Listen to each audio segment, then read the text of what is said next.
Hello, hello, hello. Good morning. Well, it's morning for me. I always have to remember that it's not morning for everybody, that it's morning for me. How are you? How are you? I think now more than ever, that's such an important question for us to be asking. How are you? And to actually really genuinely care about the answer. So, how are you? I'm doing well. For anybody who's interested, I got a haircut. I actually let my husband cut my hair, which, hmm, interesting experience. But I think it reminded me why it is that I go to a barber in the first place. But he did okay. Partway through, it was looking a little bit sketchy, but he redeemed himself. So this is what I'm working with. I just got to a point where I and now I remembered why I cut my hair. But yeah, I cut my hair. That's the most exciting thing that's happening in my world is I cut my hair. I hope wherever you are, I hope whatever your circumstances are, that you are safe, that you are well, and that you are able to find some peace in all of the craziness that is happening in the world. And I wanted to, this has been a time of great reflection for me. I've had, I guess, more time than I normally would have to really think about life and goals and where I want to go, who I want to be, and also just thinking ahead to when we go back to whatever the new normal is going to look like. What do I want that world to be that I go to? Who do I want to be in that world? And it actually reminded me as well. I was rereading a book over the weekend. One of my favorite authors, and actually he was my introduction to this whole world of personal development and wanting more for yourself out of life, is Robin Sharma. Now, if you've never heard of Robin Sharma, he's phenomenal. I think his first book was The Monk Who Sold His Ferrari. And he really talks about all things related to being your best, leveling up and playing full out. He talks about playing full out in the world. And I was rereading some of the things and listening to some of the things that I'd heard him say. And I was actually really fortunate to get to meet Robin last year and to, spend time with him and have him speak. And he's just a truly phenomenal human being.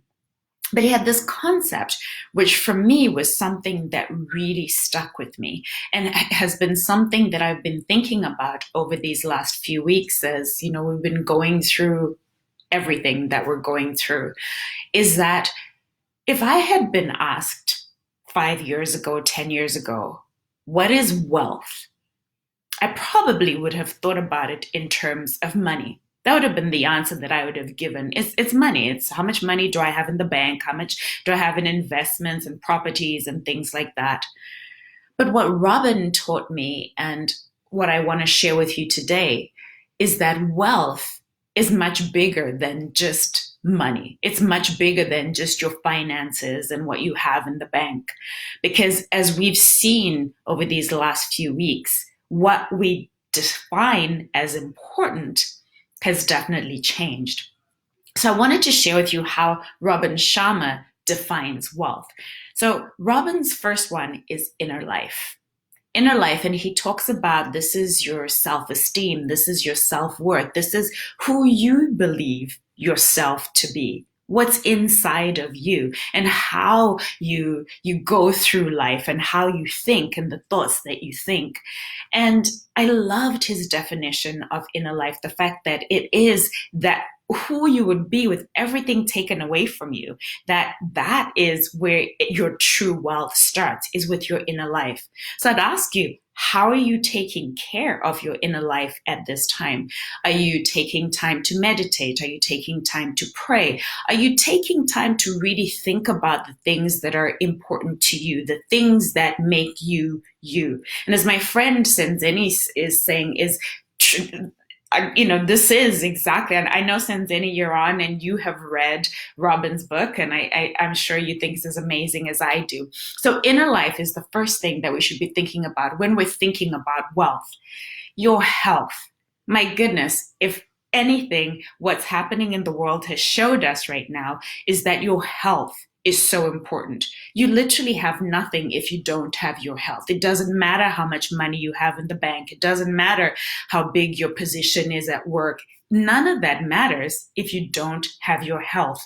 So again, what are you doing during this time? And what are you going to do to make sure that going forward and in the future that you're taking care of your health?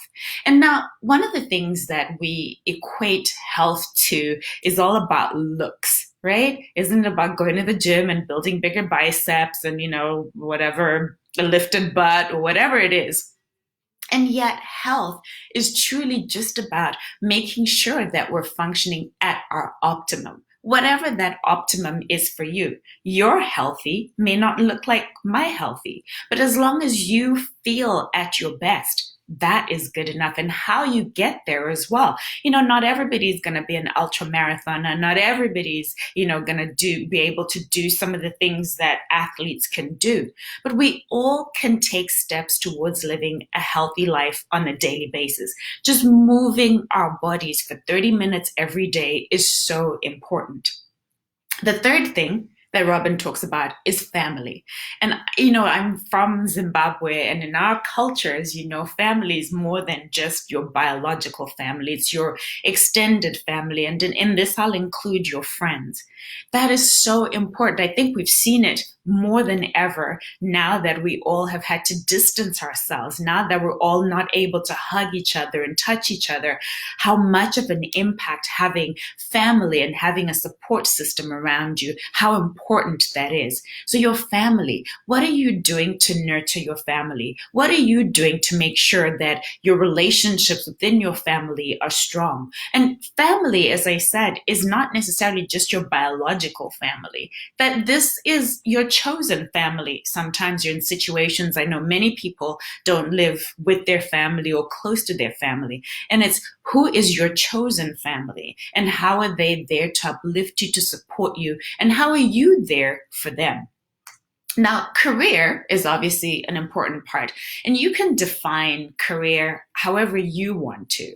For some people, it's entrepreneurship. For some people, it's a job. For some people, whatever that thing is for you that constitutes a career, that constitutes the work that you do, the work that fulfills you. Now, this is one of the things that I think so many of us struggle with, is that, we're told that we need to get a job and these are the steps, and you need to go to school, then you need to get a job, then you need all of these steps.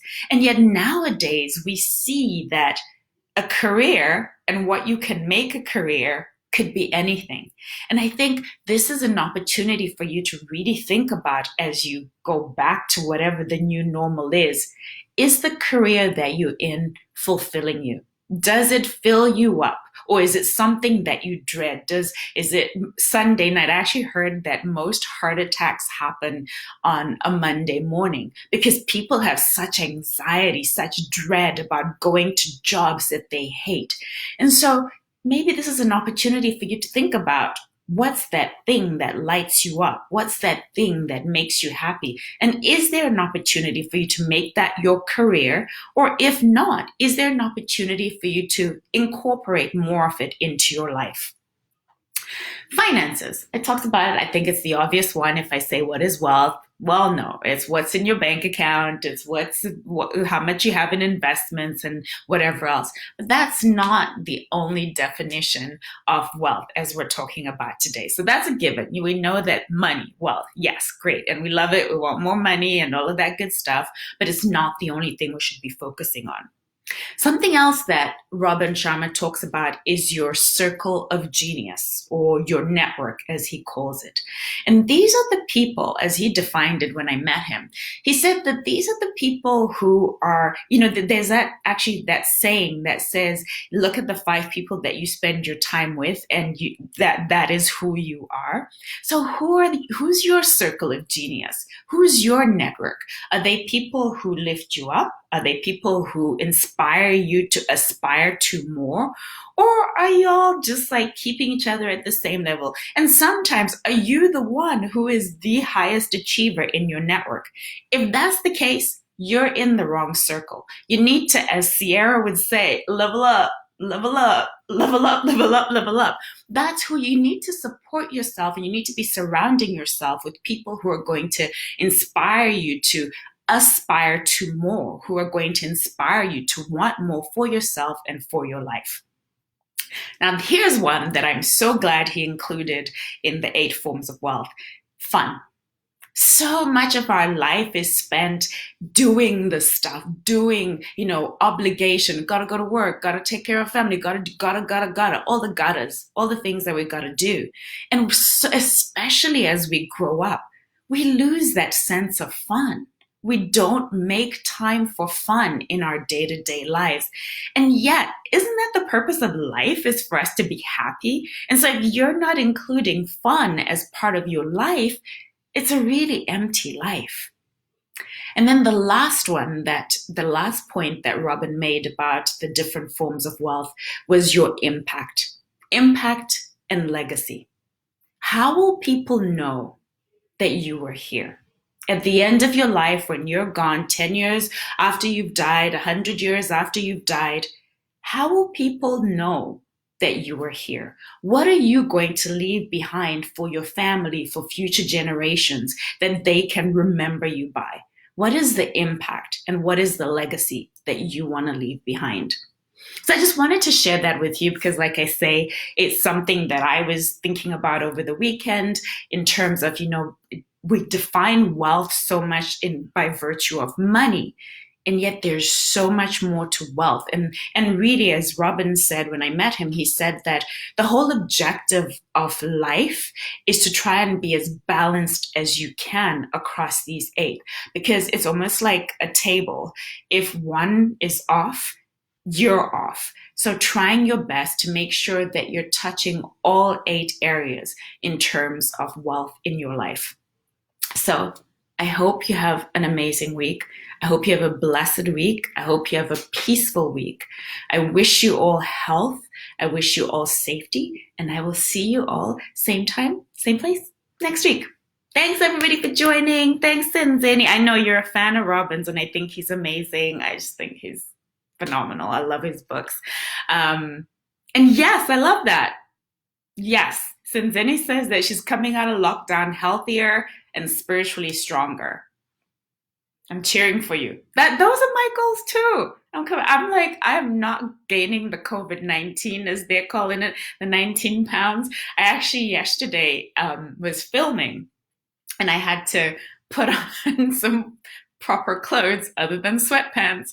And they were a little snug. So I was like, all right, gotta step up the exercise. But thank you so much for joining me. Have a great week. And I will see you same time, same place next week. Bye, everybody.